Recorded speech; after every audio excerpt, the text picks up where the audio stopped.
ಯಾವಳು ಇವಳು ರಾಮನಳ್ಳಿ ರಾಕೆಟ್ಟು ಸುಯ್ಯನೆ ಕಣ್ಣ ಎದುರು. ರಾಮಾಯಣನ ಕೇಳಿದೀವಿ ನಾವು, ಗ್ರಾಮಾಯಣನ ಎಲ್ಲಿ ತನಕ ನಾವು ಯಾರು ಕೇಳಿರ್ಲಿಲ್ಲ ಸರ್. ವೈನಾಟ್ ಯಾಕೆ ಹಿಂಗಾಗೋ ರಾಮಾಯಣ ಅಂತ, ರಾಮಾಯಣದ ರಾಗೆ ಗಾಸಿರ್ಸ್ಕಷ್ಟ.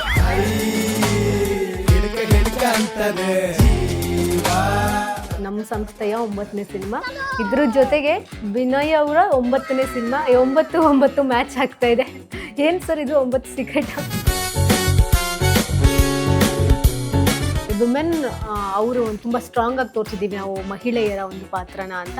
ಅಂದರೆ ಏನು ಸ್ತ್ರೀವಾದಿ ಆ ರೀತಿ ಏನಾದರೂ ಇರ್ಬೋದಾ? ನಾನು ನೋಡಿದ ಅಮ್ಮ, ನಾನು ನೋಡಿದ ಅಕ್ಕ, ನಾನು ನೋಡಿದ ತಂಗಿ, ನನ್ನಮ್ಮ ತುಂಬ ಸ್ಟ್ರಾಂಗ್. ಬೆಂಕಿ ಸಾಂಗ್ನ ಅದು ಶಿವಣ್ಣ ಅವರೇ ಮತ್ತೆ ಬಂದು ಏನಂದ್ರು ಸರ್ ಶಿವಣ್ಣ ಅವರಿಂದಾನೇ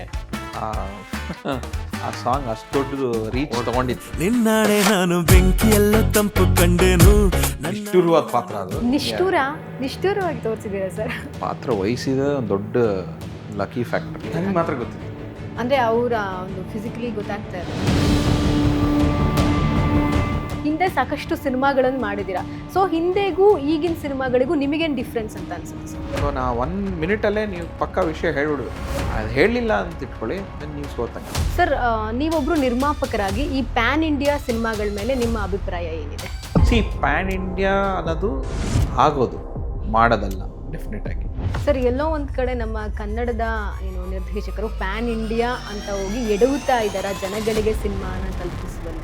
ಸರ್, ಈ ಸಿನಿಮಾನು ಏನಾದರೂ ಮುಂದಿನ ದಿನಗಳಲ್ಲಿ ಬೇರೆ ಬೇರೆ ಭಾಷೆನಲ್ಲಿ ಅಂತ ರಿಲೀಸ್ ಮಾಡುವಂಥ ಈ ಸಿನಿಮಾನ ನಮ್ಮ ಆಡಿಯನ್ಸ್, ಫಸ್ಟ್ ಕನ್ನಡ ಆಡಿಯನ್ಸ್ ಹೇಗೆ ರಿಸೀವ್ ಮಾಡ್ತಾರೆ, ಒಳ್ಳೆ ಚೆನ್ನಾಗಿ ರಿಸೀವ್ ಮಾಡ್ತಾರೆ ಅಂತ ನಮ್ಮ ಭರವಸೆ, ನಂಬಿಕೆ ಇದೆ. ಅದನ್ನು ನಾವು ಈ ಮುಂದಿನ ದಿನಗಳಲ್ಲಿ we will take it to other languages also. ರಾಮಾಯಣನ we can't fit into any one genre. ಅಂದರೆ ಯಾರೋ ಕೇಳಿದ್ರಿ, ಐ ಥಿಂಕ್ ಯಾವ ಜಾನರ್ ಫಿಟ್ ಮಾಡ್ತೀರಾ ರಾಮಾಯಣ, ಯಾವ ಜಾನರ್ ಫಿಟ್ ಮಾಡ್ತೀರಾ ರಾಮಾಯಣ. ಲೇಟೆಸ್ಟ್ ಹಾಗೂ ಇಂಟ್ರೆಸ್ಟಿಂಗ್ ಸುದ್ದಿಗಳಿಗಾಗಿ ಬಾಸ್ ಟಿವಿ ಕನ್ನಡ ಚಾನೆಲ್ನ ಸಬ್ಸ್ಕ್ರೈಬ್ ಮಾಡಿ. ಹಾಗೆಯೇ ಬೆಲ್ ಐಕಾನ್ ಪ್ರೆಸ್ ಮಾಡಿ. ಇದರ ಜೊತೆಗೆ ಫೇಸ್ಬುಕ್, ಇನ್ಸ್ಟಾಗ್ರಾಮ್, ಎಕ್ಸ್ನಲ್ಲೂ ಮಿಸ್ ಮಾಡದೆ ಫಾಲೋ ಮಾಡಿ.